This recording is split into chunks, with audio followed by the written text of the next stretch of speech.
What if what we call public opinion was just a manufactured narrative that makes it easier to convince people that if their views are different, then there's something wrong with that, or there's something wrong with them? Spending is a tax. As soon as the government spends money, eventually it's a tax. Sometimes we put a direct tax on the people, sometimes we borrow the money, and sometimes we print the money. Freedom and the dignity of the individual have been more available and assured here than in any other place on earth. The Patrick Riggins Show. And now your host, Patrick Riggins. Hey, welcome to the first show of the year. The first jaunt into Logic and Reason of 2014. Even though the year has changed, though, we have not. We are still the one place on the radio dial where freedom and liberty are fought for, where natural human rights reign supreme, where the individual is much more important than any government. This is the Patrick Riggins Show, one of the fastest growing radio shows on the planet. And you can hear us every week on the Libertarian Lighthouse Radio Network and being broadcast over the airwaves from our home station in Knoxville, Tennessee on News Talk 98.7 WOKI. It's been a busy week with a lot to get into. Yes, if you didn't guess from the lead-in song this week, we're going to talk about the marijuana legalization in Colorado. But probably not from the angle most people are. Sure, I think it's a good thing this happened, not because I think people should smoke pot. I don't think people should smoke anything. I mean, we're all taught from childhood to avoid breathing in smoke or fumes, that it isn't good for you, but if you want to smoke, you should have the freedom to do so.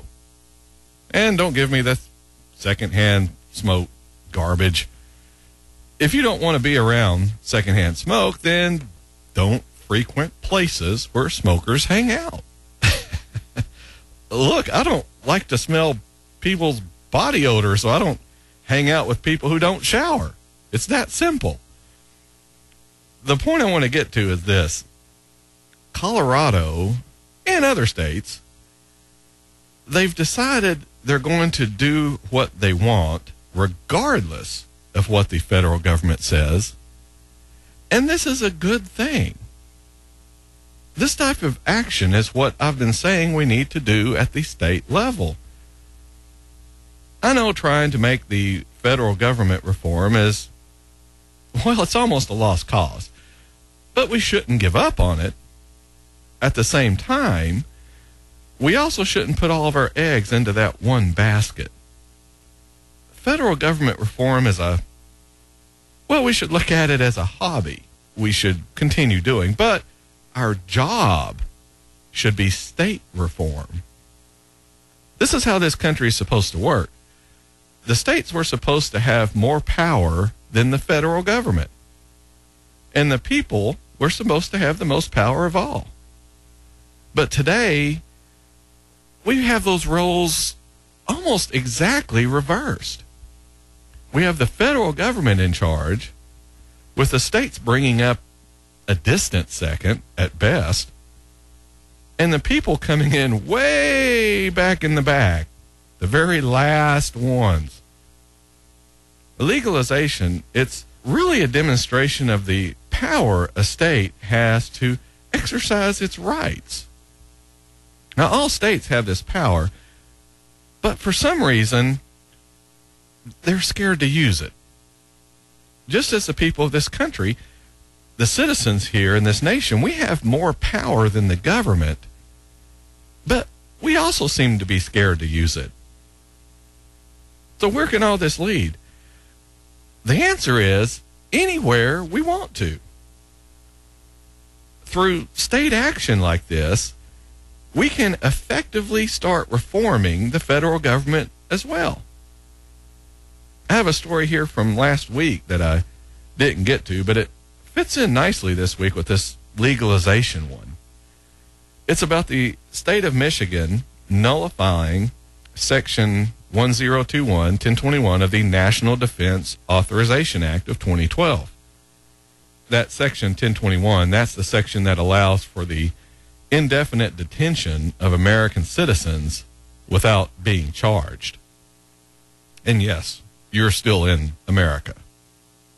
I know it's hard to believe after just hearing that last sentence, but yes, that's what we do in America. We have this National Defense Authorization Act that has a section in it that allows for the indefinite detention of an American citizen, which it shouldn't be anybody. You shouldn't be able to detain anybody without charging them. Anyway, it ran on quite a few websites, but I'm going to use the story from the 10th Amendment Center because we do a lot with them. With a few pen strokes, Michigan Governor Rick Snyder took the first step in getting the Great Lakes state out of the indefinite detention business. On Thursday, Snyder signed a bill prohibiting any state agency in Michigan, and this is last Thursday, prohibiting any state agency in Michigan from cooperating with the U.S. military if it attempts to indefinitely detain a U.S. citizen without due process. Now, the bill is SB 094, and it bars any state agency, employee, agency of a political subdivision of the state, and members of the Michigan National Guard from aiding, quote, an agency of the armed forces of the United States in any investigation, prosecution, or detention of any person pursuant to Section 1021 of the National Defense Authorization Act for fiscal year 2012. If such aid would place that state agency, political subdivision, employee, or member of the Michigan National Guard in violation of the United States Constitution, the state constitution, that'd be Michigan state constitution, of 1963, or any law of this state. The good thing is this bill passed unanimously the Senate 37-0 back last March and gained House approval 109-0 earlier in December. Michigan now joins Virginia, California, and Alaska with these types of bills. One of the key sponsors of the bills, Michigan State Senator Rick Jones, said the new law fits well into Michigan's tradition of protecting due process. Quote, historically, Michigan first asserted 10th Amendment rights in 1855 when we passed a law to block the Fugitive Slave Act. I thought of this great history as I pushed the bill to nullify the NDAA. No U.S. citizen should have to fear being thrown into jail or prison without charges. I got support from both sides of the political spectrum. With the governor's signature, Michigan states no local police, state police, sheriff, or Michigan National Guard will assist the feds with holding a U.S. citizen. 10th Amendment Center National Communications Director Mike Mahari called the bill a great first step, but noted more work remains in Michigan to fully nullify indefinite detention. His quote is, "This is a great step forward in protecting the basic due process rights of people in Michigan and gives activists there something to build on.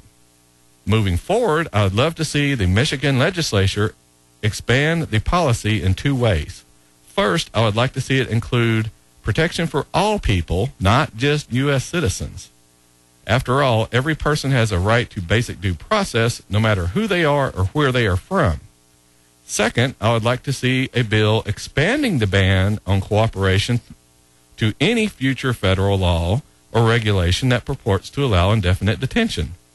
No federal act can justify kidnapping. None." As I just said, this is how we're going to take back our right at the state level. If you haven't figured it out by now, Congress and the federal government as a whole, they're not interested in rolling back intrusions into our daily lives. It just isn't going to happen. They aren't going to roll back their spending. They aren't going to roll back their constitutional violations. It doesn't matter who we put into Congress. Unless we get a majority of libertarian-minded representatives, I don't see people having the courage and discipline to rein in that spending party in Washington. But working at the state level, we can start nullifying these federal laws and regulations. We can tell the federal government to take a hike. We aren't going to comply. We aren't going to help you. And what I'd like to see in addition to all that, if you come into our state trying to enforce this crap, not only are we not going to cooperate, we're going to arrest and charge you. We're coming up on the first break of the show of the new year. Unfortunately, that's one thing that never changes, the need to pay for the radio show. But have no fear. We'll return in a couple of minutes with even more of the Patrick Riggins Show here on the Libertarian Lighthouse Radio Network.